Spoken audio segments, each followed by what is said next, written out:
What's up, guys? TK coming at you. Just want to hit you with the sake of education. How do you get involved in Bitcoin? You know, a lot of people are clueless. 9 out of 10 people don't know what a Bitcoin is. So if you want to answer the question based on sound economics and simple 1 plus 1 equals 2 in terms of how you get involved in Bitcoin, you have the simple choice of taking whatever fiat paper money you have in your pocket and you go to another person. This is called P2P, or person-to-person transaction. Somebody who has Bitcoin on their cell phone or on their computer or in their USB wallet can basically transfer Bitcoin to your wallet and you give them physical cash. Option number 1, peer-to-peer. Option number 2 is called a currency exchange. And that works the same way that you interact with any other money exchange. Like for Americans, when you go to the airport and you change one currency into another currency through a business. Well, there's businesses online that allow the same process. You give them registration papers to prove that you have an address, have an ID, have a passport, have a social security card.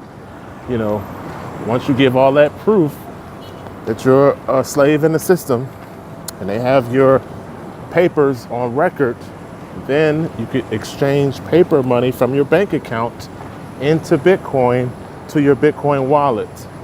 Most exchanges have their own wallet, but I suggest you transfer the Bitcoin off the exchange wallet after you buy it.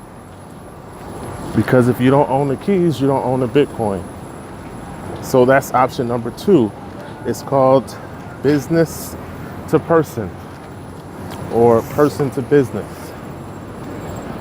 So exchange purchasing is the second way that you can buy Bitcoin. The third way would be for you to open a business that accepts Bitcoin. A lemonade stand, for example, where you display your QR code representing your wallet and people scan that QR code when they want to pay for something. So the third way to acquire Bitcoin is to open a business that accepts it as a merchant to customer interaction. So those are the 3 different ways that you basically interface or buy Bitcoin.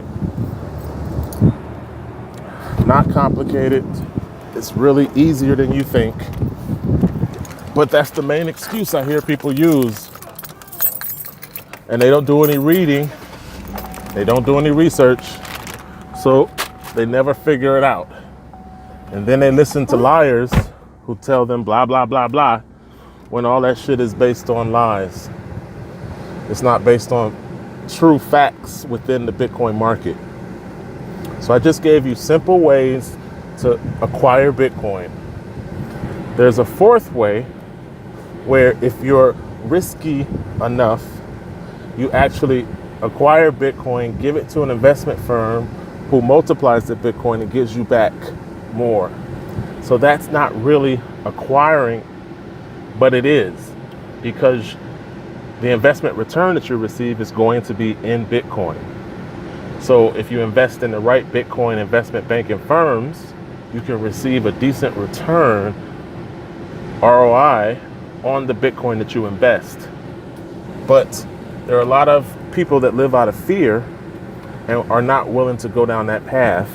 And there are a lot of companies out there that don't do very good investments.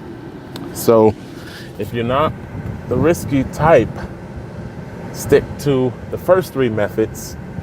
But it's important that you get involved in cryptocurrency because it is a solution in sound money, and it will provide some liquidity to people who get involved early. And when I say early, I mean people who get involved today. Because the people who got involved in 2010, when it was just started, are millionaires today. But the same process is going to repeat itself over time. So the millionaires of tomorrow are gonna the people who get involved today. That's just the nature of a supply and demand market that's very responsive to money in and money out. So you can easily spend $100 every payday to buy you some Bitcoin and let that be your savings account, because you're gonna earn more by saving $100 every payday from Bitcoin than you possibly can earn from the, 0.1, 0.3 that you get from your savings account. Now, don't take my word for it. Just do it. I mean, you don't have to understand how a microwave works in order to push a button and get hot food. Your understanding of the process has nothing to do with the result of hot food. Same thing applies to Bitcoin. I don't really give a fuck that people don't understand it. So what? Somebody was talking to me about their college and their children and their future. And I was like, here's a simple solution. Buy one Bitcoin for your child. When they turn 18, give them access to the wallet. And don't tell them that they own it. College fund taken care of.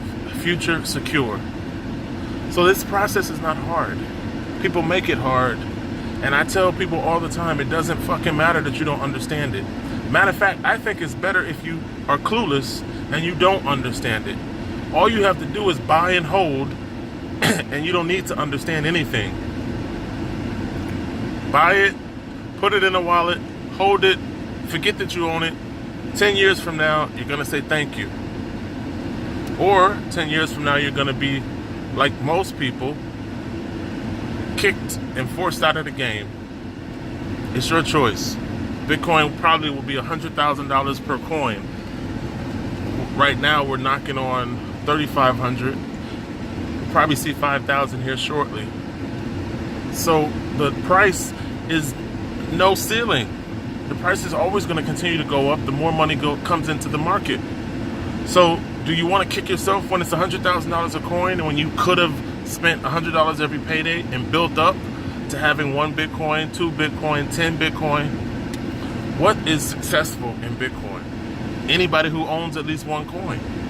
And less than 1% of all Bitcoin holders have more than 1 Bitcoin in their wallet. So you decide where you want to fit into the market.